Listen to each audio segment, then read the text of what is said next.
Okay, good morning, students of the Word. Welcome to all of you who are here, and I imagine there'll be some more folks come in. It was nice that it cooled off some. I was so grateful for that. I'm not a heat person, so. And thanks, Leonard. As we begin this July 4th holiday, commemorating the 245th anniversary. It's about how long Mark, I think, has been married. Of our forefathers declaring independence from King George. It was fitting, I thought, I hadn't thought about it last week, but it was fitting that we were talking about freedom just last Sunday when we discussed the dark aspects of the spiritual gift of knowledge and the freedom that we have in Christ. So, Don, what do you got? What do you got coming out of the garden so far? Sugar snap peas. Peas? Sugar snap peas, Yeah. And a little yellow squash. Some squash. Yeah, Cynthia, I think, picked her. We picked the first two. We've got a couple of, we've got a bunch of tomato plants in pots in various stages, and she got a couple of tomatoes yesterday. So. We have green ones, but no red ones. Yeah. And we've got some squash back here and cucumbers, and so yeah, lots of work. As Sue said, even if it's flowers, if you like flowers, you know they're a lot of work too. So. And by the way, Jody loves to weed, so if you've got any weeding that needs done, he's your man to call. I'm being facetious. We were just talking about how he hates that. I remember growing up, we were on an acreage and we had a big garden. It was probably as long as this building, and from the front of the pillar on back to the back wall. And lots of time, lots of hours in the garden as a kid growing up. Let's go weed. Oh, Mom, it's too hot. And we didn't have tillers. We had fingers. All right. The dark aspects of the spiritual gift and knowledge. Do you think it's human nature, part of the fleshly side of our nature, to want to feel superior to others? At least in our society where there's a lot of competitiveness. Yes. Okay, so I get some people going yes, some going no. I think we judge people sometimes just by what we see. Yeah. And we kind of shy away sometimes because we've judged them. And Right. We shouldn't do that, but we do. Right. It's just part of human nature. Yeah.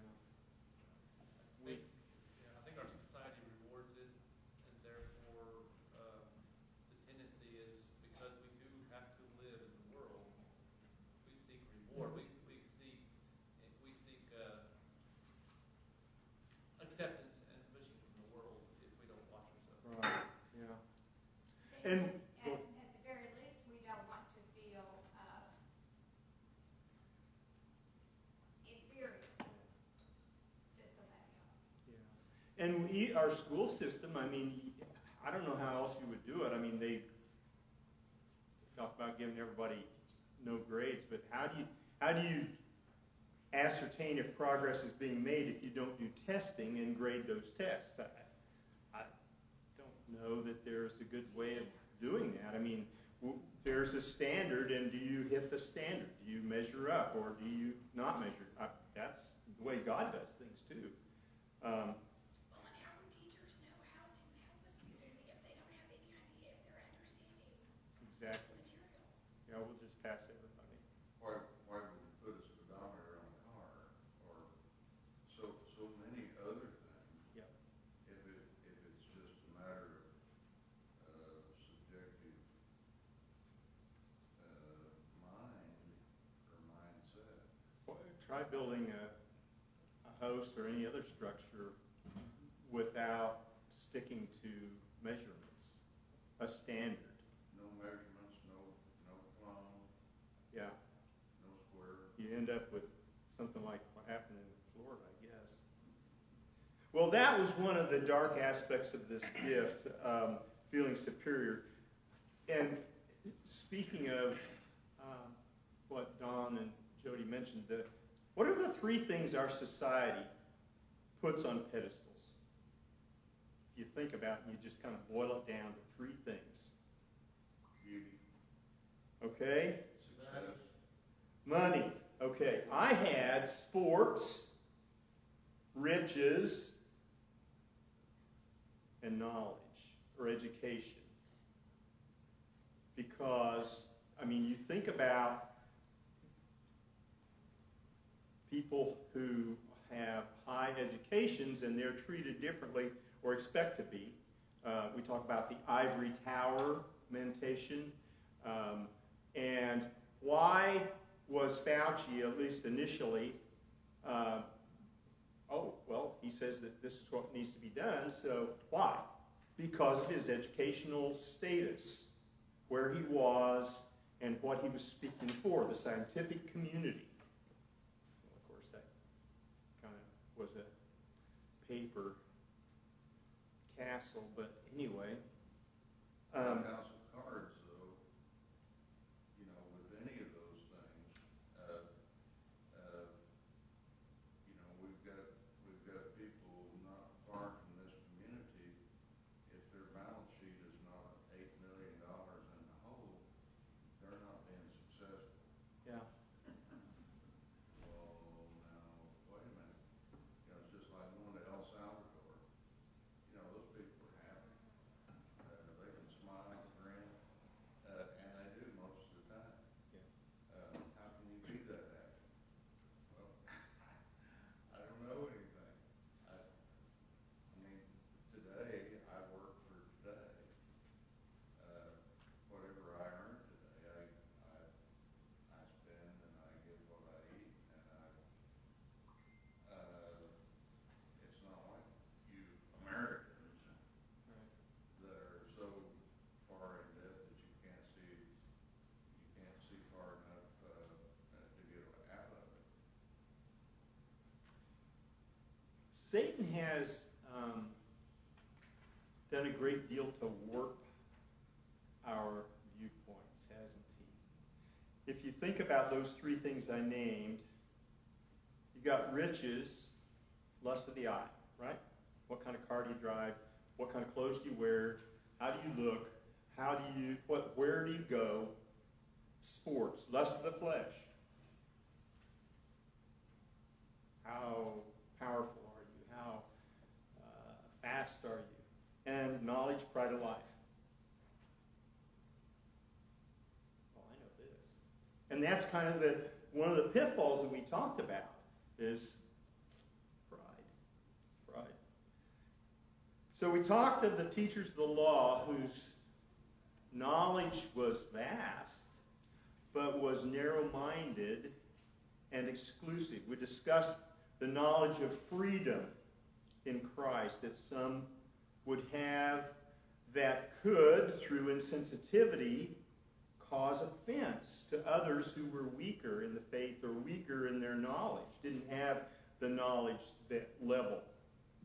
And it was a stumbling block. It could be eating meat or not eating meat offered to idols. It could be eating meat that was not clean, or not eating meat that was unclean, or not eating meat that was unclean, yes. Really any number of customs or practices, right, that might be offensive to someone who is less knowledgeable.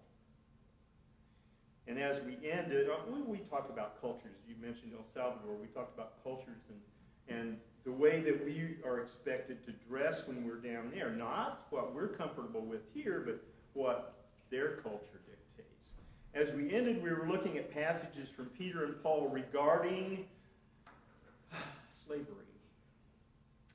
and how this was a first century topic of debate regarding certain teachers who must have been, I mean, we infer that from the passages that are recorded, must have been teaching that once a slave is converted to Christ, he or she changes status in the physical world as well as in the spiritual world. And of course, Paul said, he refused refuted that teaching and instructed Timothy, don't get caught up in this.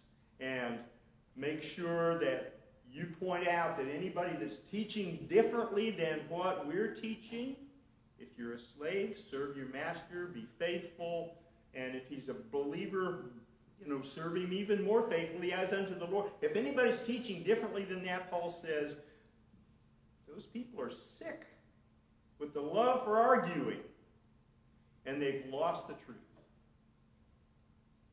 Good lesson for us today. Yes. Don't get caught up in this.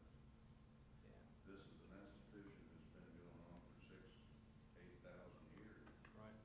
Why would we get caught up in it right now? If you're looking for where I got that information, 1 Timothy 6:4 talks about sick with the love for arguing, lost the truth. And he tells Timothy, stay away from even talking about those things. Stay away from pursuing riches. Stay away from arguing. Stay away from jealousy. Stay away from fighting. And then in chapter 6, he provides a contrast to this false knowledge, what he calls false knowledge, falsely so called, by listing in 1 Timothy 6, at least in the New Century, the right way to live. I don't have this on overhead, but in 1 Timothy 6, if you turn over there, in verse 11, beginning in verse 11, he says, but you, Timothy, man of God, run away from all those things. Instead, live in the right way. Serve God. Have faith, love, patience, and gentleness. Fight the good fight of faith, grabbing hold of the life that continues forever. You were called to have that life when you confessed the good confession before many witnesses. I love the way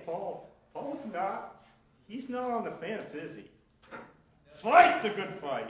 And see, Paul and the other apostles were uniquely qualified to say these things and be guaranteed they were truth. Yes. And see, the other teachers, they were teaching things as truth, but they weren't qualified in the way Paul was with divine guidance. Right. And that's where, and we got people today that will teach what they call truth, but if it's contrary to what Paul was teaching, what he tells Timothy, if it's contrary to what this Spirit-led teaching is, stay away from it. Like the sons of Sceva. Well, we recognize Paul, we recognize Christ, we don't recognize you. Yeah. If that doesn't ring a bell for some of you, those were the guys who were trying to cast out demons, and the demons actually turned, the folks the demon possessed actually turned on them. Yes, they were uniquely qualified. Run away, live, serve, fight, grabbing hold. Yeah, love it. No mediocrity in the Apostle Paul.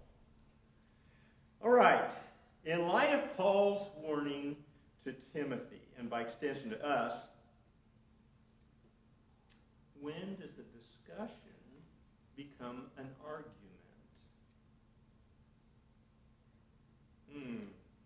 Interesting, eh?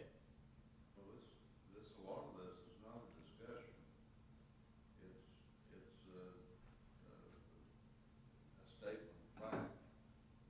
It goes on in 17 to talk about the rich and what they need to do.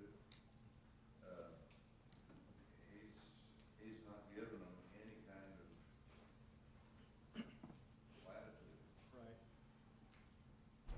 There are points that we can discuss in Scripture that are less clear, but as we have talked about many times, are not critical to our salvation.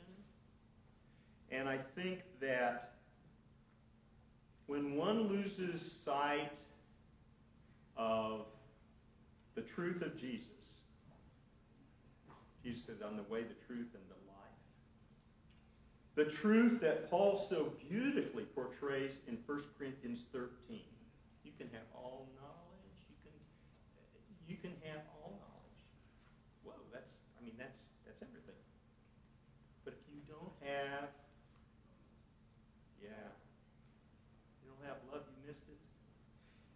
if one doesn't lose the sight of the truth of Jesus' summary of the law and the prophets.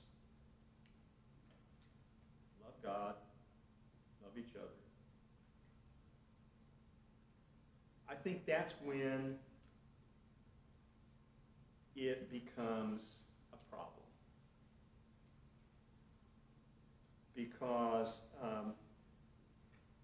I'm more concerned about proving my point and showing I'm right than I am about Jesus, than I am about loving Jesus' kids or loving the world. You know, there's a fine line there too, It is. because we have to stand up for what's right, and that means, like Paul, Yeah. But in that case, let the book speak for itself. And it becomes it's also, what is our motivation at that point? Yeah. It's like you're saying, if you're trying to, if you see a brother about to walk off a cliff spiritually, we need to be very adamant about trying to show them the truth. I mean, because there's a big issue at stake here. But if it's like you say, if it's not real clear, it is possibly open to understanding levels of maturity, and I am causing this brother grief or hard feelings toward myself or others, I probably better leave it alone. Mm-hmm. I mean, it's all in purpose, because I want their salvation at the top of my list of what's going on in what I'm talking about before I drive them away. That would be much worse than winning an argument and driving them away. I mean, it's all in our reasoning of what, so it's in our purpose and why we're arguing. But you can't let him walk off of that cliff either. You have to grab his collar or. Wrap him up and. Yep. And, you know, that's a really good point. Wrapping him up, a lot of times, is something that needs to be done. You know, he's already in a vicarious position. By wrapping him up, you say, hey, I love you, you and I need to have a talk about this. Not pounding him over the head, but, hey, Did you have, yes? In these type of discussions and all, if we allow anger to enter into that, that displaces the love that is necessary for us to be accepted. Yes, indeed. So we need to sometimes take a breath. Okay, now, let's continue this. But anger between brothers is a terrible, terrible thing. Yeah. There was, I apologize if I've told you this story before, but there was a discussion among a group of men in the church, and there was some anger going on, and they were directed at, there were a group of men getting together, and it was a quote-unquote business meeting. No elders, and so the evangelist was there, and there were some folks who were making accusations. And it went on for a while, and finally, I just broke down in tears. I said, I can't do this. And I walked out of the meeting, and that was the end of it. I'm sorry. And I'm sorry were said, hugs were given, and it was because again, anger got in the way of love, and it was a problem. And I don't think those ever became issues again, so not to my knowledge. I tell you that not to, I've tried to prove my point many times, probably got a little carried away, but that was one time that the Lord was watching out. So, I think it's like, when we talk about wrapping someone up in love, it's kind of like what Denny says, Jesus won't let me do that. Jesus is going to let you do this through the person that's trying to show love and hold that person from jumping off the cliff. But the things that we were talking about earlier, the three things that you mentioned, it's, a lot of times it's because I have knowledge that I can't be wrong. Mm-hmm. Yep. It's a lot of times because I have wealth that I cannot be wrong. Or who are you to question? Yeah, what I'm Or beauty, or whatever the situation is, I have these things. So you're not to question me. Well, that's, as this verse says right on the wall, from the arguments of what is falsely called knowledge, beauty, wealth.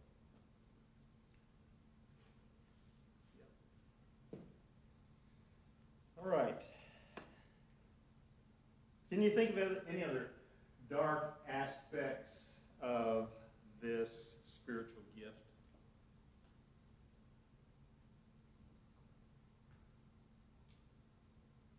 Okay. Condescension. Yep. Condescension again is pride, right? Yeah. Our next spiritual gift, the second to the last one of the 16 we're going to consider, is hospitality. Remember why these spiritual gifts are given?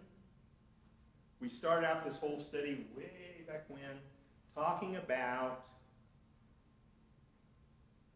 do you remember? I had Bill and Linda up here, and I had another couple before them. I think it was Doug and Tammy.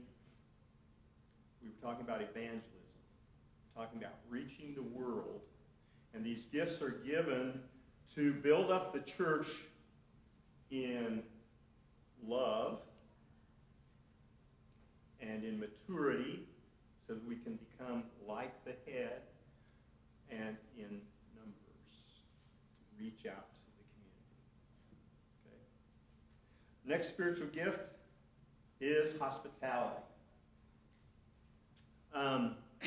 The special function given by God's Spirit to certain members of the body of Christ to cheerfully provide an open house to those in need of food and lodging, or as it was in the first century church, to provide a place for the body to assemble. I mean, they didn't have buildings with signs out front and seats or pews. They met in homes. And so this spiritual gift would almost be a subdivision of helps/service of those gifts that we looked at, were it not listed separately, but it is. And even as a separate gift, it overlaps a great deal with both of those spiritual gifts. Donnie, if you turn to Romans 12, and then I'll have you read a passage in 16 shortly after that. So this gift is mentioned in Romans 12, verse 13.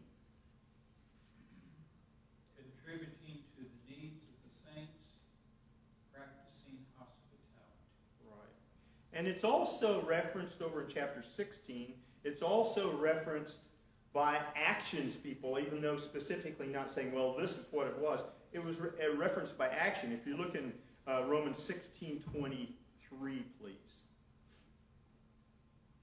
Gaius close to me and to the whole church preach you.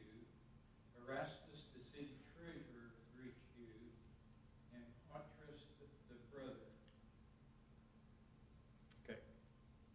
So this New Century says the whole church is using Gaius' house to meet, and Paul's using it as a base.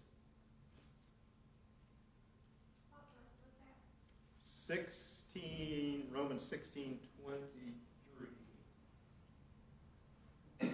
You know, this, you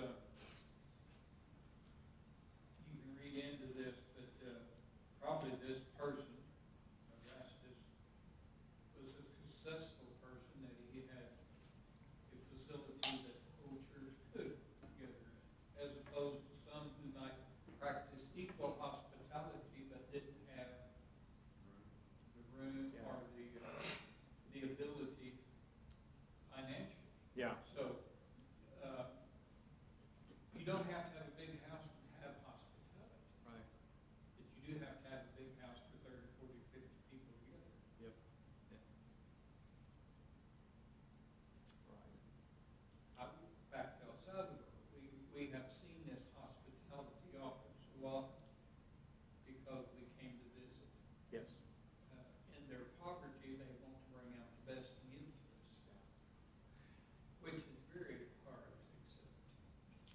who was it?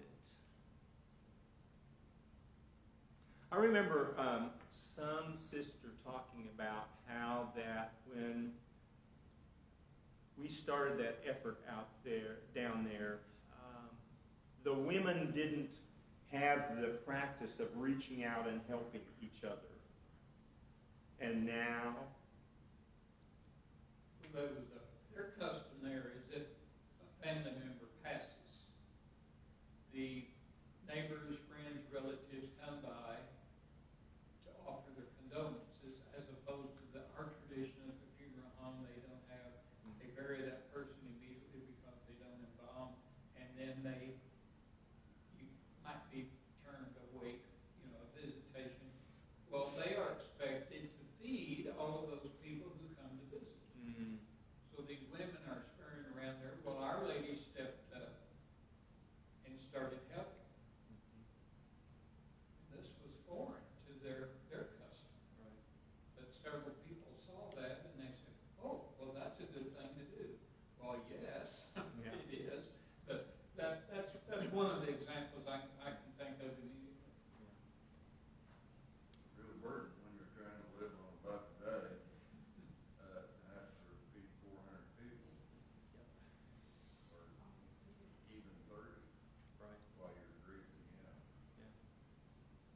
And I think this probably has to do with the story of that Jesus tells about the person who goes to borrow some oil. Probably the same idea. Someone's trying to entertain, and they don't have the wherewithal to do so, and so they're trying to borrow from a neighbor. And so the same thing. There was one of these events that I went to, and when we got there, they had butchered a cow out in the yard on a tarp and was preparing the meat to serve there for that meal. Yeah. We excused ourselves quite freely there. Our customs are so much different than much of the world. Indeed, they are. Clean card. I hope it was. I don't remember who it was. I saw somebody post on Facebook. It wasn't Toby Keith, but it was a famous entertainer. Said, if you want to appreciate where you are, where you were born, go spend some time in some foreign countries, and it will make you much more appreciative. All right, so this hospitality, can you see where this would have been a critical spiritual gift in the early church, where there were no Holiday Inn Expresses or Marriotts? I mean, there were Christians who were fleeing their homes with just what they carried lightly and what they had on their backs because of the persecution of Christians. And where were they supposed to stay? Right? And then there were folks like Paul and Barnabas and Silas and John Mark traveling around trying to preach the gospel. And even though he was a tent maker, he didn't carry a tent with him. We don't have any record of that. And they needed places to stay. They needed food to eat. Now, when Paul went to Corinth, he supported himself. But probably stayed with some believers. They used homes in which to meet, didn't they? What if there was a church group and there was no one willing to allow their home to be used for the meeting place? Hospitality was critical in the first century. Critical. For so many reasons. For the growth of the church. And this may have been a problem that there weren't places to meet, or people weren't being as hospitable. Because Peter, Mark, you want to turn to 1 Peter 4, please? Peter addresses this problem in the early church. Tim, you up for reading? Sure. Okay. I'll have you look at Matthew 25 when we're done here with 1 Peter. Tell me when you're ready. Verse 8 through 10, please. I was already there, Thank you. because I knew you were going to bring this one up. I would start in verse 7. Okay. The end of things is, of all things is at hand. Therefore, be self-controlled and sober-minded for the sake of your prayers. Above all, keep loving one another earnestly, since love covers a multitude of sins. Show hospitality to one another without grumbling, as each has received a gift, use it to serve one another, as good stewards of God's varied grace. Whoever speaks as one who speaks oracles of God, whoever serves as one serves by the strength that God supplies, in order that everything God may be glorified through Jesus Christ. Okay.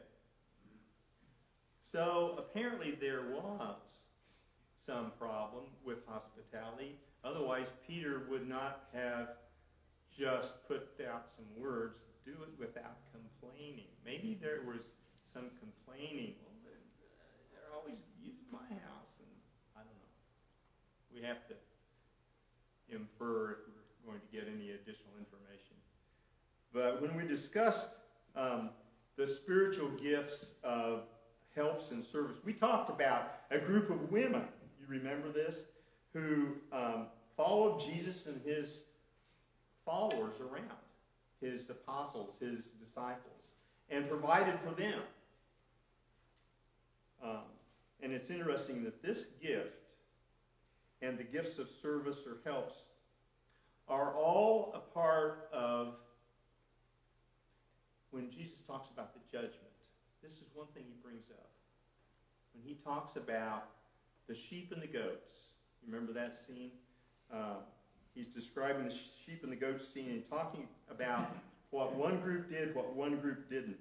You want to read Matthew 25, 34, 35. Yeah. Then the king will say to those on his right, "Come, you who are blessed by my Father, take your inheritance, the kingdom prepared for you since the creation of the world. For I was hungry, and you gave me something to eat. I was thirsty, and you gave me something to drink. I was a stranger, and you invited me in." Yeah. You know, some of the passages that we read, we're using to make a point, but rabbit trail here. This is so beautiful. The kingdom that God prepared for you since the world was made. And we weren't even here. We weren't even thought of. But God prepared that for us. Well, this is, there are several of these in the book. Oh, yeah. One of them is Ephesians 2:10. Okay, here's something that was prepared before the world was even created. To give us a blessing. Mm-hmm. Okay, Ephesians 2:10 gives us a blessing and gives others a blessing. Do we notice a pattern? Right. Yeah. And this is where someone with the gift of knowledge can open eyes, right? But it's interesting how, I don't know if you call it how the United States has evolved, or what prosperity can do to a society. When we really don't have much need for we do, but we don't feel we really have much need for hospitality. We have hotels on every corner of any city of any significant size. We have cars that will take us anywhere we want to go with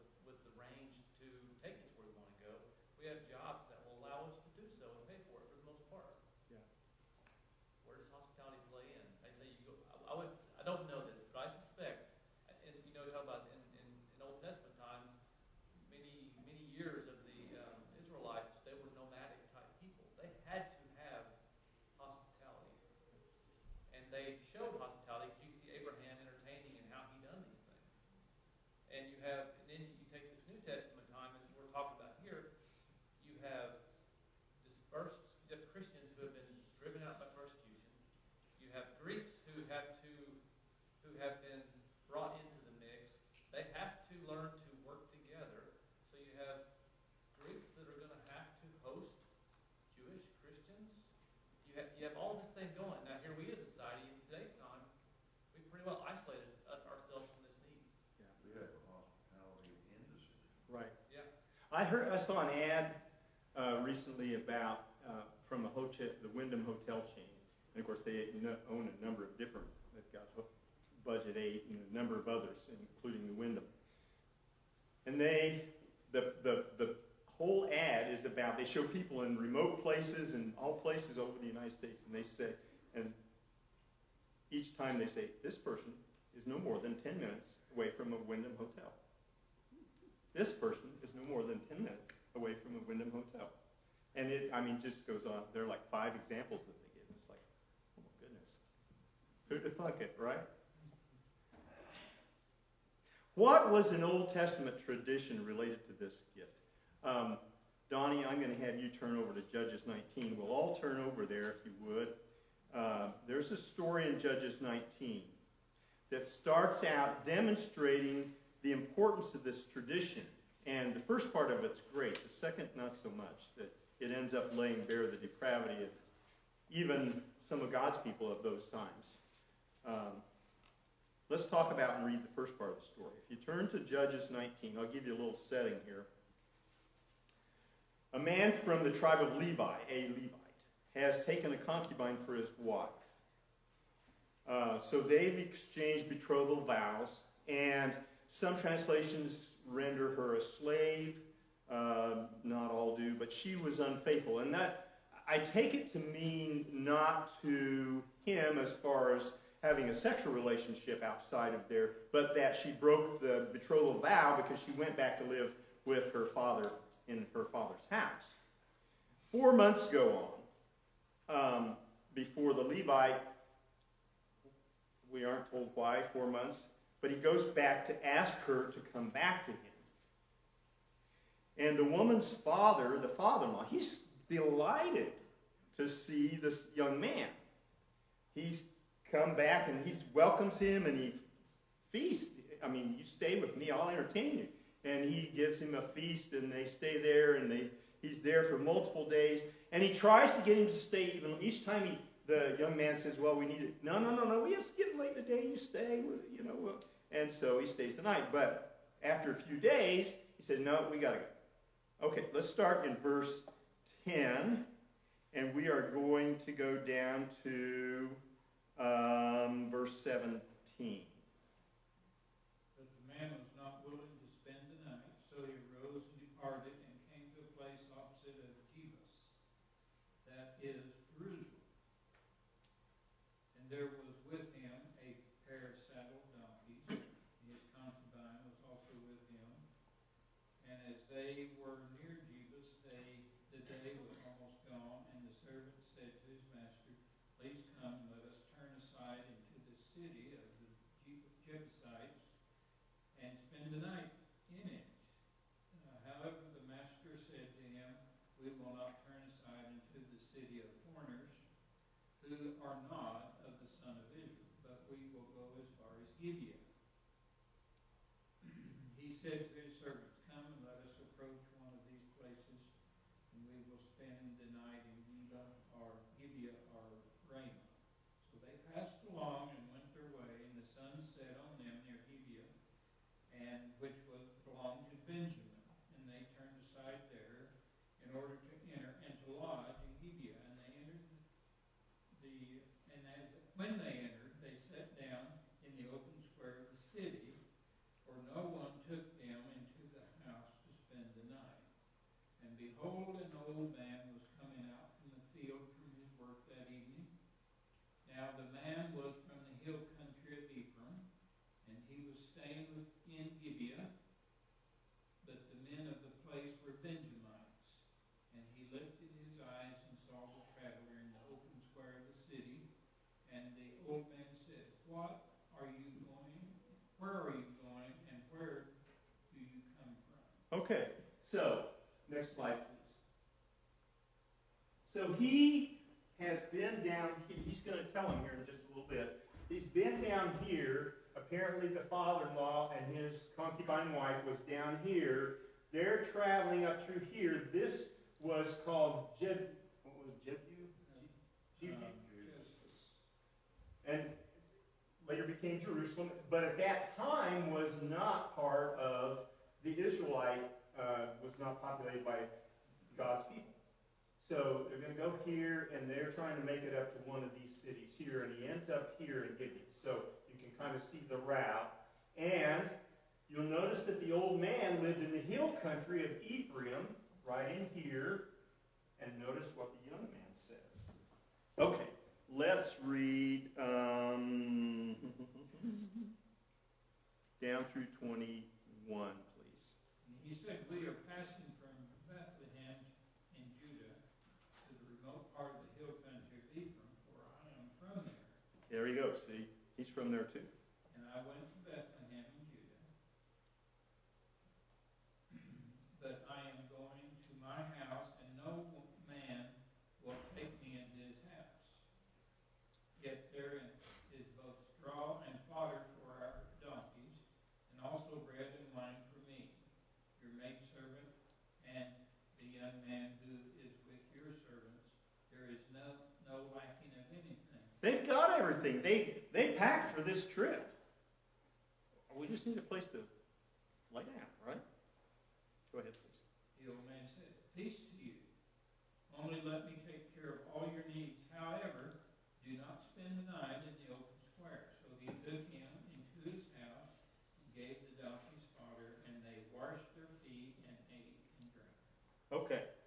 Unfortunately, the story doesn't have a good ending. The rest of the story is a demonstration, as I stated, of the opposite of hospitality. But this elderly gentleman, everybody else has just ignored these people. They didn't show hospitality. This elderly gentleman, he's been working in the field all day. He's from the hill country of Ephraim, doesn't know that this young man is, but they're from the same area. And he invites him. He says, no, come on in. And, well, all we need is a place to sleep. We've got our own food, and we've got our own provender for the donkeys and for everybody. No, we'll take care of it. I'll take care of it. I got it. See, that's hospitality. Not that there was a need for the food, for the washing the feet, for the feeding the animals, but he took care of it because that's being hospitable. His fellow townspeople weren't. You can read the rest of the story later. What does the writer Bill, if you turn, we better quit there. We'll look at Hebrews next week. I appreciate your comments, appreciate your reading, and go ahead and read the rest of that Judges 19. You'll find that interesting because it's a real contrast to the way the elderly gentleman. And these were God's people. And Benjamin, the tribe of Benjamin took great courage from this terrible action. Yes. So there was just less than just a few of their tribe, Yeah. the whole nation. It basically wiped most of them out.